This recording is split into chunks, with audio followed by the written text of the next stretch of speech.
let's get one thing out of the way first. This is not a debate about the quality of Steven Universe. It is not a review of every season of Steven Universe. There's a lot of incredibly long, in-depth reviews of this show, and there's only a handful of them that really stand out to me. And I didn't want to give this show that treatment either way because I wanted to tackle this show based entirely on my own personal experiences, and how over the last few years I've been able to rekindle the love I once had for this show. Steven Universe turns 10 years old today. That is a horrifying sentence, but disregarding my crippling existentialism, it's been a turbulent 10 years, and it's given me a lot to think about. To say this show is one of, if not the most polarizing cartoon from the last decade would be putting it lightly. In fact, I struggle to think of many shows that have caused as many debates, arguments, and internet flame wars as this one has. People are very divided about Steven Universe. It's a show with a ton of discourse attached to it, in stark contrast to how people felt about the show pre-2018, where it was almost universally acclaimed. And during this time period, my own thoughts on the show began to shift as it drew to a close, and I stopped loving it at some point. So why am I here, years afterwards, telling you all that I love Steven Universe despite its large number of flaws? I've had a lot of time for self-reflection and personal growth these past few years. I'm still only 19 after all, and I began talking about the show negatively when I was like 15 to 16 years old. I noticed that as I began experiencing more things in my life, positive and world-shatteringly negative, I began looking back at Steven Universe and noticing a lot of things I hadn't caught on to before, or were simply in denial of due to things happening in my personal life. And eventually I, along with someone close to me, began rewatching the series, discussing our favorite episodes, obsessing over the characters, hyper-analyzing details we hadn't caught before, and it's through the shared experience I had with this person that led to me seeing a lot of things in this show that I loved despite its numerous imperfections. It was like I had rewatched the show for the first time again, acknowledging the stuff it doesn't do well, but being incredibly captivated by so many of the ideas on display. This video is not trying to convince you to like Steven Universe, or to think that it's good. For this show's 10-year anniversary, I wanted the chance to celebrate what this show meant to me and many others. If you don't like the show, then that's fine, and no one's going to convince you otherwise. But this video isn't a review, or a full-on critique. This is a retrospective that is completely 100% personal, and I thought the best way to convey this was to zone in on the core theme of the show: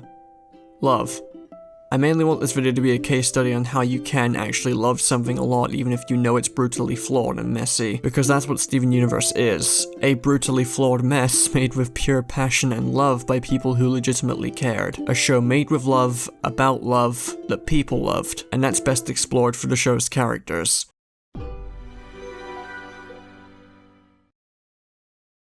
It's not uncommon for the protagonist of a children's animated series to be kind and compassionate, trying to find non-violent solutions to other people's problems and to save the day, even in the face of impossible odds. But very rarely is it ever taken to the level that Steven is at. Steven is compassion, and over the course of the series, it's been incredibly interesting to watch him grow from an innocent kid shining light into the lives of others through sheer optimism and kindness, and maturing into someone who knows how high the stakes are and how much they're up against, yet still retaining their desire to help others out of the kindness of their hearts, but with a greater sense of thoughtfulness behind their actions. Steven willingly rushes to the aid of anyone in need, whether it's life or death, or more often than not, their own emotional struggles and trauma. I don't think a lot of people realize until Steven Universe Future just how much Steven went out of his way to put the needs of others before his own, along with how young he really is. What can be perceived as blind childlike innocence in earlier seasons is actually a conscious, intelligent decision in later seasons. Steven may have grown up with the gems and they may have taught him his more heroic qualities,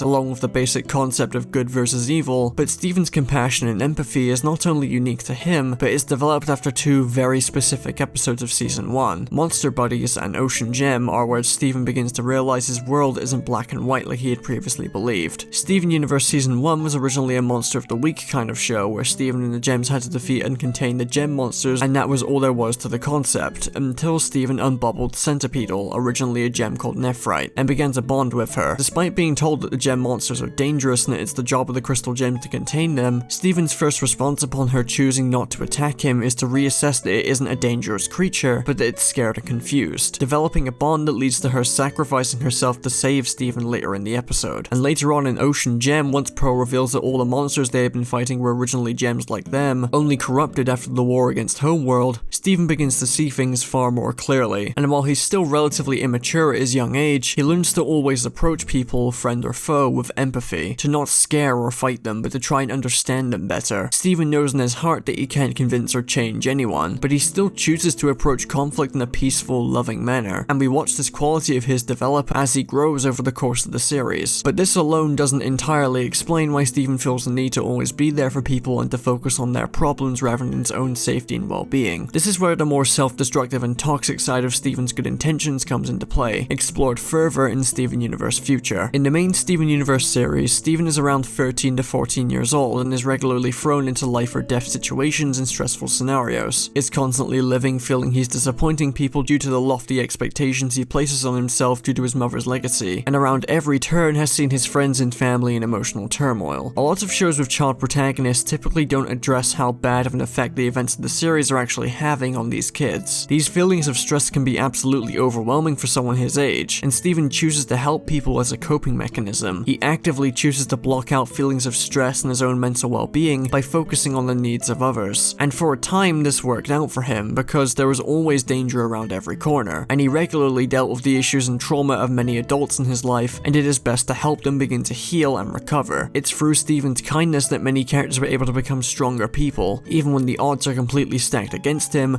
and all hope seems lost. Steven keeps going with empathy as his main driving force, but despite all the good this mindset has done for the people around him, despite his way of thinking and his approach to conflict being what saved the world, the toll it had on himself was too great. And when everyone else's messes are cleaned up and he no longer has a crutch to avoid his trauma that's been bottled up for years, he breaks. Steven feels like he has to be there for people and that he has to help his friends and foes alike whenever they're in trouble, because it's the only thing between him and having to confront his own problems, despite it ironically piling more and more trauma on top of him. I used to dislike Steven Universe Future because I thought that the angle Steven's trauma was presented at was unrealistic and that Steven was uncharacteristically mean, but after all these years I honestly think I was just in denial upon seeing a frightening number of parts of myself within this character. I have an incredibly dangerous habit of throwing myself into intense situations and trying to fix other people's problems, or help them in some way. If one of my friends fell into a pit, I can say with conviction that I would jump in after them to try and save them. I have a lot of bottled up trauma from my childhood and in recent years that I have neglected and refused to talk to people about until very recently, and I've found that I've often stretched myself thin with trying to help many of my friends and family members who are in need, not only because I love my friends and family and value them on levels I can't even begin to describe, but because I've been running away from my own problems for so long and can't bear the thought of facing them. So I hide away, distracting myself by helping others. It's not a bad thing to be selfless, to help people you love at a moment's notice. It's a good quality to have, but too much selflessness can be just as unhealthy as being too selfish. You destroy yourself, your mind, your emotional responses. You bottle up so much trauma to a point where if you're finally left alone with your thoughts for a change, you can snap. Steven Universe Future, as flawed as I find it to be, is a series I'm happy to have watched in retrospect, knowing that many of my original critiques of it were purely based in denial for a part of myself I didn't want to confront. I know that it may seem weird to some of you, but I'm only 19. I made my Steven Universe Future videos when I was 15 going on 16 later that year, and even back then I was going through a lot. Steven to me represents two things: the importance of kindness and empathy, to be compassionate, understanding, emphasizing the importance of peaceful solutions, displaying love and care during even the darkest of times, but at the same time, showing that you can't ignore your own personal well-being in the service of others, and that sometimes you need to focus on yourself and not let one of your best qualities develop self-destructive and toxic habits that claw away at your mental health. Steven is about balancing love for yourself and for others.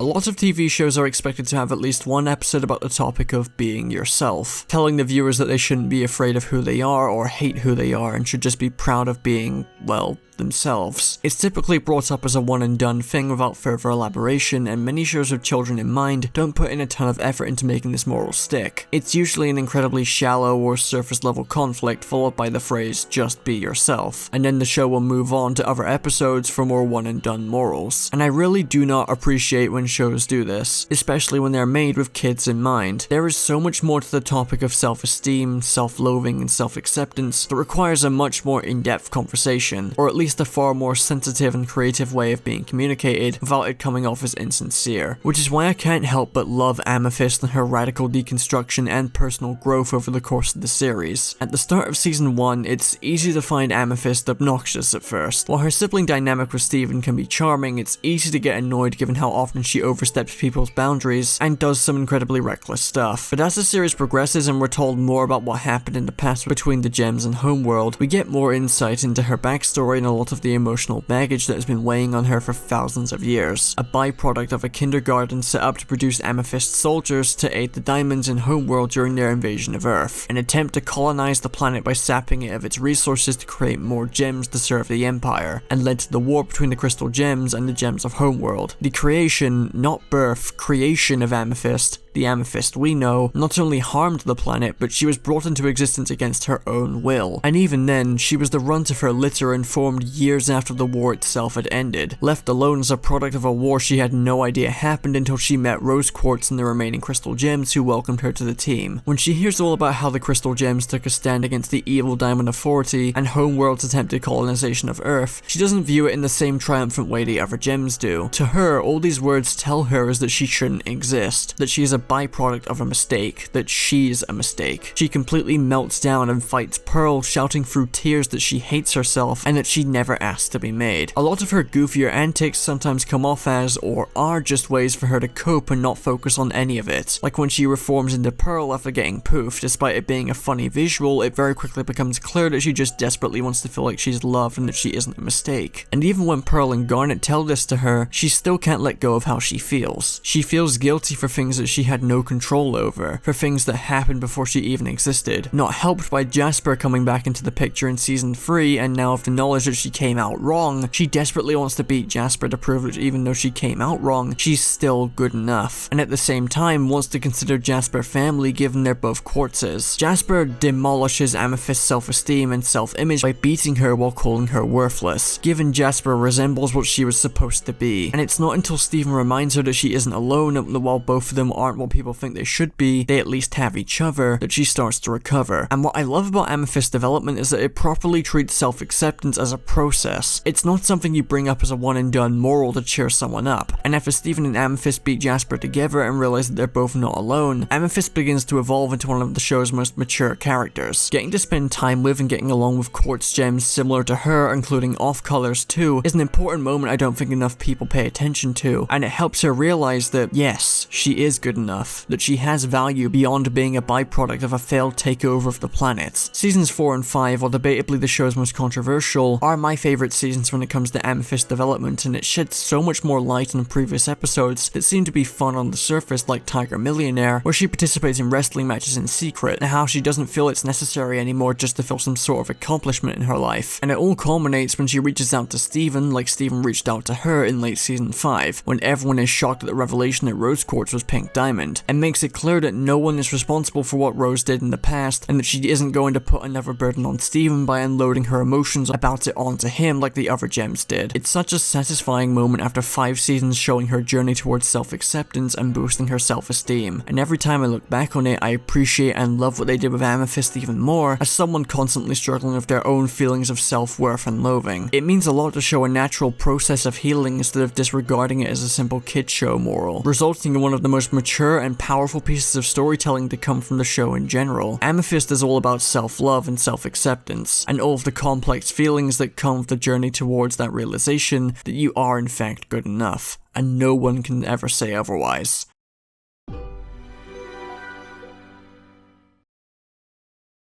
Garnet is one of the easier characters to analyze in the Steven universe, but she's still fairly complex. I know a lot of people who have found it easier to accept their own identities and to live their lives with confidence purely thanks to Garnet's very existence, and it cannot be understated just how powerful her story is for people who are struggling and still questioning themselves to this day. Speaking personally, while I am still questioning aspects of my identity to this day, having a character like Garnet even exist does feel empowering, and it's very easy to see how so many people have become stronger, more confident, and more accepting of who they are just from becoming more invested in her story. Fusion as a concept in Steven Universe is complicated. People have interpreted it as an allegory for romantic love, platonic love, consent, various other things, and I will be honest that the rather wide amount of interpretations one can get from Fusion in Steven Universe can lead to a lot of moments being far more uncomfortable and carrying heavier implications than I think the writers intended. For Garnet though, it's undeniable that she is a fusion that stems from pure romantic love between Ruby and Sapphire. A lot about Garnet's origin story is cliched, like this foot soldier slash guard for someone important falls in love with them and vice versa, which is forbidden, so they go on the run. And I love that this origin appears basic on the surface and that it's presented like an old children's fairy tale. Heck, Garnet is literally retelling the events of the day Ruby and Sapphire met to Steven as a bedtime story, because nothing about Garnet herself is traditional or conventional, and it's important to point out that same-sex characters like Ruby and Sapphire at the time of this episode's release never used to get stories like this, and I think exploring the idea of a forbidden love between an aristocrat and her soldier and creating an allegory for queer acceptance out of it was the best move they could have made. The fusion, while accidental, is seen as such an abomination by Homeworld that Blue Diamond threatens to shatter Ruby for it, and despite the two's hesitation about being together in the face of Homeworld societal expectations and hatred of mixed gem fusions, they feel good when they're together, and they prioritize their happiness and acceptance of who they are over what others may think of them. And I think all of this highlights just how important Garnet was for future queer representation, because at the time this was still one of the most prevalent examples of queer storytelling in a mainstream TV show, let alone a cartoon. The Answer is still one of my favorite episodes of the show for how it confidently tells this beautiful love story, and at many points of the series they usually give us time to see just how healthy of a relationship Ruby and Sapphire have, which is powerful in and of itself. I know it may not seem like it nowadays, but back then Steven Universe's queer representation was doing a ton of heavy lifting, and a lot of the reasons why many shows can even get away with it these days is because Steven Universe took as many risks as it did just to give people a healthy queer relationship on a mainstream TV show that weren't stereotypes or comic reliefs or villains. And throughout all of this, they still managed to keep this relationship grounded. Ruby and Sapphire have sometimes separated when things became too intense around them, and instead of playing everything out as super over-the-top dramatic and having the entire thing hinge on whether they would get back together again, obviously that's a part of it, but it's not the main focus, the show takes its time to show the two calmly reevaluating if they should continue their relationship as Garnet. It gives the two some downtime to process things on their own and not as a fusion, and helps them realize that while having time apart can be great, they really want to share their experiences with the ones they love. The marriage of Ruby and Sapphire is way more than just a fancy and official way for them to fuse back into being Garnet. In their own words, being Garnet would be their decision. Instead of them just having to stick together even when they're upset or feel uncertain, it's emphasized that you can and should always check up on your partner to make sure you're both still okay and, most importantly, happy with being together. And having all this context, character development, acceptance of their identity, having all of this in mind once the wedding finally happens, really puts into perspective how powerful it all is,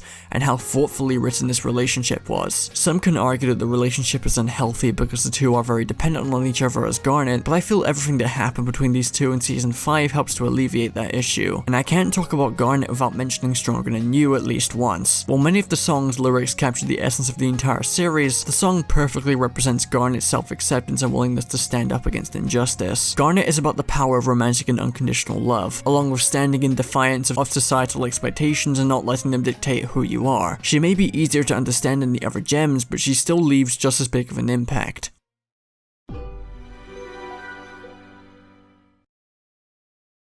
Pearl is one of the hardest characters for me to talk about, for reasons completely outside of the show's control, but we'll tackle this anyway. A massive part of Pearl's character throughout the series is her grief over the loss of Rose Quartz slash Pink Diamond. For the longest time, Rose was her entire life. It was what made her. She was the only person in the world she ever dedicated herself to, and even going beyond the knowledge that she was Pink Diamond's Pearl and therefore loyal to a fault, she was head over heels in love with her. And while lots of Pearl's actions after Rose began dating Greg, and after she gave her life to create Steven shows how unhealthy her love and obsession over her was, coming off as incredibly desperate and confused, it's hard not to empathize with her over all of it. She dedicated her life and served a woman whom she loved for thousands of years, and after everything they've been through, she chooses someone else and then dies in order to give birth to her son. I'd be as full of jealous anger and miserable confusion as she is, and a lot of time is dedicated to showing just how broken Pearl is beneath her perfectionist and motherly demeanor. Her complete attachment to Rose is unhealthy on numerous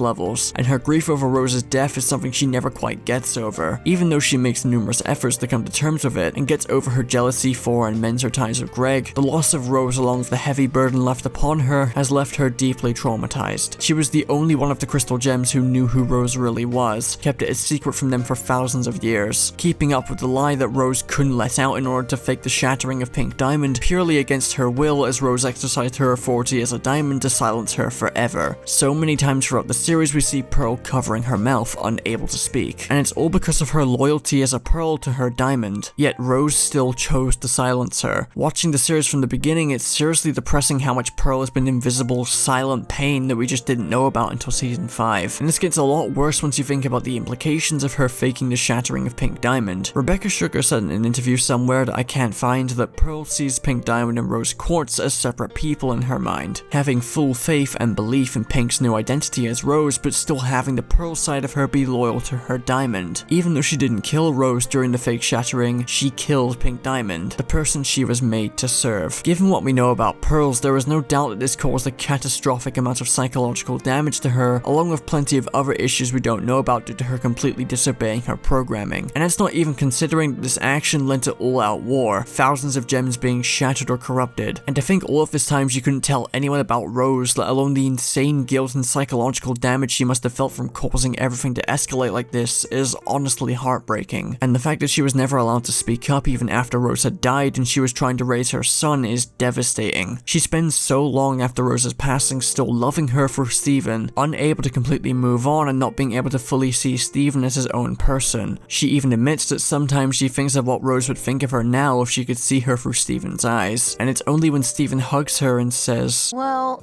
I think you're pretty great," that she realizes that she has been treating Steven wrong this whole time, spending all this time loving Rose when Steven was right there loving her the whole time. She loves Steven, but Rose is always in the back of her mind. Her self-worth is tied to Rose. Hearing those simple words come from Steven, confirming her worth, existence, and value, allowed her to release a lot of emotions for likely the first time in years. As the series goes on, we get further glimpses into just how deeply the whole relationship was, and the toxic ways in which Pearl devoted herself to Rose to the point of seeing herself as nothing. Sworn to the Sword is never one of my favorite episodes just because it shows how years of fighting for Rose, sacrificing herself for Rose, doing everything for Rose is so deeply ingrained into Pearl to the point where she disregards the one thing Rose always valued: life. Her life, and the idea that life was worth protecting. "Why won't you just let me do this for you, Rose?"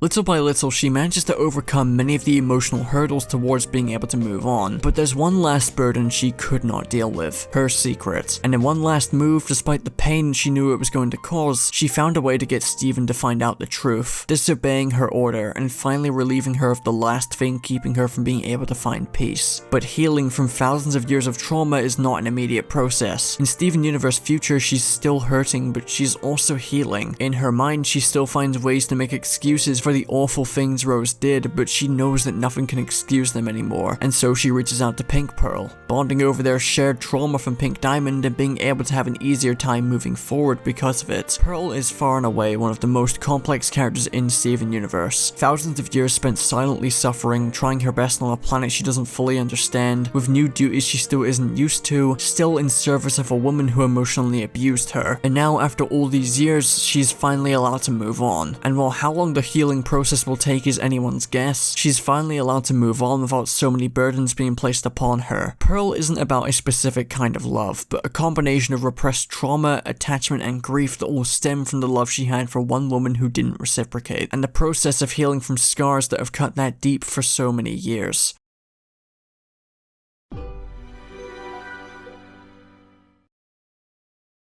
It's easy to write Steven Universe off as sappy, overly emotional, or something of the sort, and I'm not going to deny that at many points it might be that. But what I always appreciated about the show compared to many other cartoons airing at the time was how much importance was placed on its central theme of love. Love is a common theme in plenty of shows outside the realm of children's television, but there are very few shows that portray so many strands of it with such overwhelming sincerity like Steven Universe does. While towards the end it definitely goes overboard with its theming, which I won't get into because you don't need another video talking about what happened with the diamonds, I always valued how the show strived to show the importance of compassion and empathy, not just in how it's used by the characters of the show, but also how it presents it towards its own audience. Repressed trauma, self-loathing, struggling with self-acceptance, feeling like you always have to be there for people even at the cost of your own mental health, all of these stem from some form of love in the show, and are such sensitive yet common issues people tend to share or are unaware of until the show points it out for them. And the show gives people suffering from these problems some form of a safe space. It lets them know that they're seen and they aren't suffering alone, and the show empathizes. It connects you to these characters who are going through similar situations, and while the show can't do anything to help directly, simply having the compassion to show these delicate issues people face and showing these characters moving forward, developing and learning to heal goes such a long way. It's helped plenty of people take those first big steps towards healing from their trauma and accepting themselves. I don't know if any of this is a stretch to say, but it's certainly how I felt and how I've seen a lot of people describe the show too. There's a lot of interpretations of the show's ending song, Love Like You by Rebecca Sugar. Even though Rebecca has admitted the song was being written as the show went along and that it's mainly about her being unable to accept the fanbase's gratitude due to her own insecurities, it hasn't stopped many people from trying to find ways it relates to a specific part of Steven Universe. But really, the show's crew stating the song applies to the overall feel of Steven Universe is my favorite way to view it. The messaging of acceptance and understanding in order to actually reach any form of love. And that gives the song plenty of versatility when it's applied to anything, really. And over the last year, it's become one of my favorite songs. There's a reason why I decided to make an incredibly sappy look back at the show for its 10-year anniversary, and why I opted to view the show the way I have for this video. I've made it public over the past few weeks, after years of keeping everything private to not worry anyone, that I have been suffering from depression and a multitude of dark thoughts for the past 6 years of my life, since just before I turned 13 years old. I have a lot of bottled up trauma from my childhood and trauma from the past few years that I have not been able to handle and process correctly, coupled with the staggering amount of loss that I have had to deal with in recent years. I mentioned at the start that my feelings for the show began to shift as I rewatched it with someone close to me, and our discussions and reanalyzation of the show helped us see everything in a new light.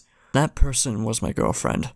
She loved Steven Universe. During our rewatch, we used to talk in circles about it, and watching the show with her and seeing all of these aspects of myself I was in denial about before was a more genuinely effective form of therapy than anything I'd gone through in years. And it gave me the strength to keep pushing forward. But while she was spending so much time trying to help me, she kept neglecting her own needs and never told me about what she was going through. In late March of this year, she passed away. Some of you may know what happened, as I can't mention it on YouTube, but not a single day goes by where I don't think about her. About the times we spent watching this show together and how she did so much to help me. This video was made in her memory. Steven Universe is not just a show to me, it's a reminder of all the parts of myself I was scared to address being isolated so I can process and learn to heal from them. And it's a reminder of everything my girlfriend did to help me get better, which is why no matter what, I'm gonna keep living. I'm going to get through everything that's tying me down. I'm going to get better. Steven Universe is a show about love, and that's how I'm gonna see it for the rest of my life. Thank you to everyone for watching, and thank you, Chloe. I miss you every day. I always thought I might be bad, now I'm sure that it's true. 'Cause I think you're so good, and I'm nothing like you. Look at you go, I just adore you. I wish that I knew what makes you think I'm so special.